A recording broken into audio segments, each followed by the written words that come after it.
Hi, I'm Steve from Pitchcare, and today we're going to be running through the Reguflow irrigation hose.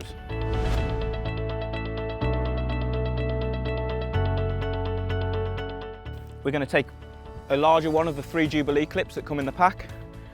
We're going to drop that onto the end of the Reguflow black layflat hose pipe. The next stage, we're going to take a 1-inch brass hose tail.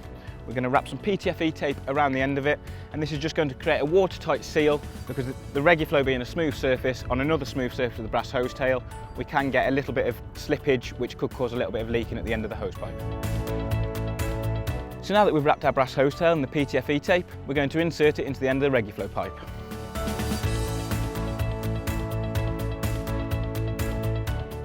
And tighten the Jubilee clip onto the end.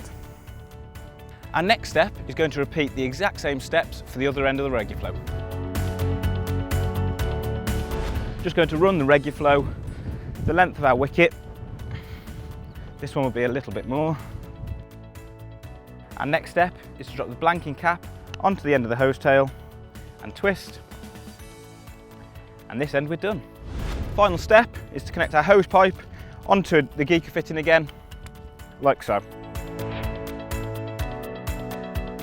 So there we go, Reguflow's all set up and we're getting the wicket watered.